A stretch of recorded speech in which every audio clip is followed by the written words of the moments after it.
Hello friends, आपका स्वागत है मेरे चैनल भक्ति की शक्ति में। आज मैं आपके लिए दशा माता की कथा लेकर आई हूँ। चैत्र मास के कृष्ण पक्ष की 10वीं तिथि को दशा माता का व्रत किया जाता है।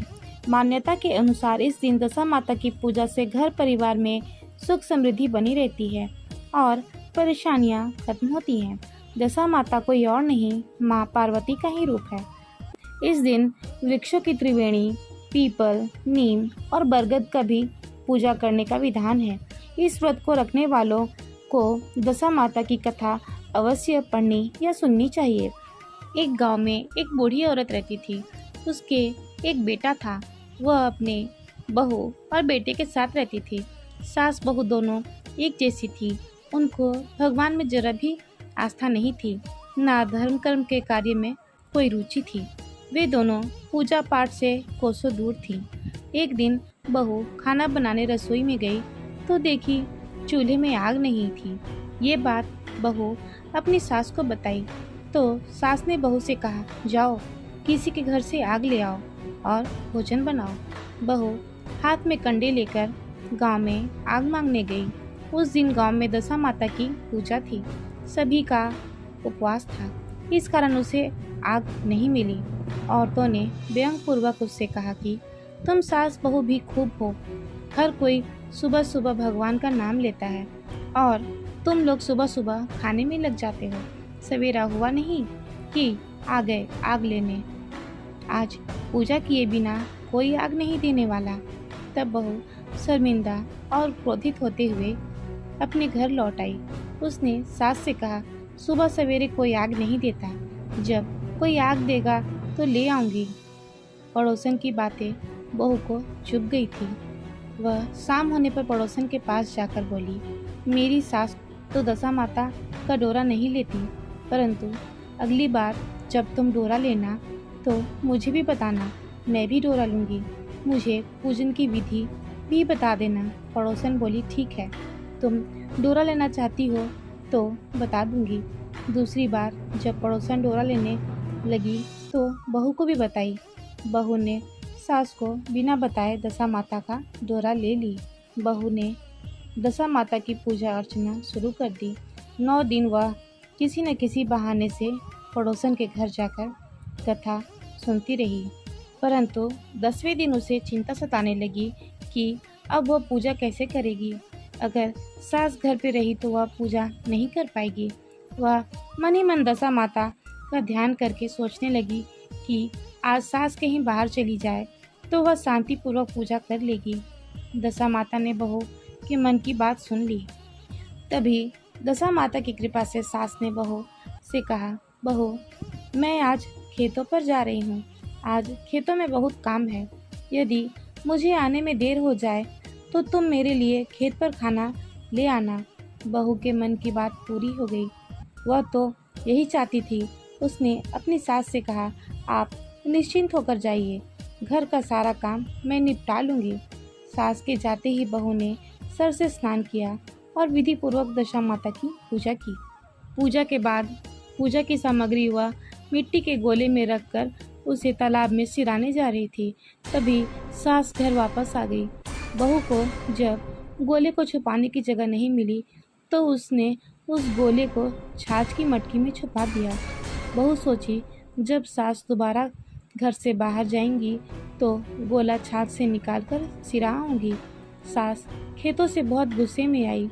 वह बहू के खेत पर खाना ना लाने के कारण नाराज थी। वह भूख से मरी जा रही थी। सास ने आते ही बहू को आवाज़ लगाई, इतने देर से क्या कर रही थी? तू मेरा खाना लेकर खेतों पर क्यों नहीं आई? बहू ने उत्तर दिया, आज मैंने सिर से स्नान किया है, इस कारण थोड़ी देर हो गई। आप हाथ मुंह धोकर बैठिए, मैं अभी भोजन परोसती हूँ। सास का गुस्सा कुछ शांत हुआ। वह हाथ मुंह धोकर चौकी पर बैठ गई। इतने में उसका बेटा आ गया। वह भी माँ के साथ भोजन करने बैठ गया। माता ने जैसे ही भोजन समाप्त कर उठना चाहा, वैसे ही बेटे ने कहा, मुझे छाछ चाहिए। माता ने बहू से कहा, बहू छाछ लेकर आओ। बहू बोली, मैं तो रसोई में हूँ, आप ही छाछ दे दो। माता भोजन करके उठी, हाथ धोकर छाछ लेने गई, परंतु ज्यों ही उसने छाछ की मटकी उठाई, उसमें उसे कुछ खड़कता हुआ दिखाई दिया। सास ने जब हाथ डालकर देखा तो एक बड़ा सोने का गोला था। सास की आंखें फटी की फटी रह गई। इतना बड़ा सोने का गोला देखकर वह हैरान थी। सास ने बहू से पूछा, अरे इसमें यह क्या है? इसे तू कहाँ से लाई है? यहाँ क्यों छिपा कर रखा है? अब मुझे पता चला, इसी कारण तू छाछ नहीं देने आई। इसका भेद बता, नहीं तो अभी तेरी खबर लेती हूँ।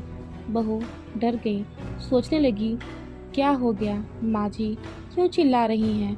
बहू ने आकर देखा तो वह सोने का गोला बन चुका था।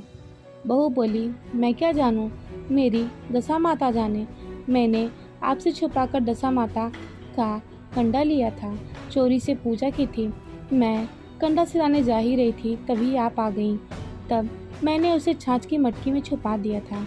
दशा माता ने उसे सोने का कर दिया, तो इसके लिए मैं क्या करूं?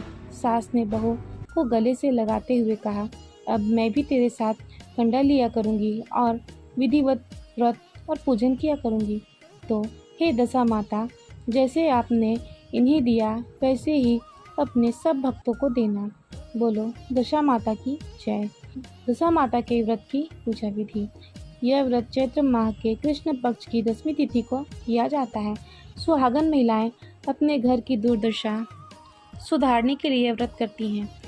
इस दिन कच्चे सूत का 10 तार का डोरा, जिसमें 10 गांठें लगाते हैं और इसे लेकर पीपल की पूजा करते हैं। इस डोरे की पूजा करने के बाद पूजन स्थल पर नल दमयंती की कथा सुनी जाती है। इसके बाद डोरे को गले में बांधते हैं। पूजन के पश्चात अपने घरों पर हल्दी एवं कुमकुम के छापे लगाते हैं। एक प्रकार का अन्न एक समय खाते हैं। भोजन में नमक नहीं खाना चाहिए। विशेष रूप से अन्न में गेहूं का उपयोग करते हैं। घर की साफ सफाई करके घरेलू ज़रूरत का सामान के साथ साथ झाड़ू इत्यादि भी खरीदी जाती है। यह व्रत जीवन भर किया जाता है और इसका उद्यापन नहीं होता है। दशा माता के व्रत का महत्व। इंसान को जीवन में कई बार अचानक से कठिन परिस्थितियों का सामना करना पड़ता है। इसी प्रतिकूल समय में उसके धैर्य की परीक्षा होती है।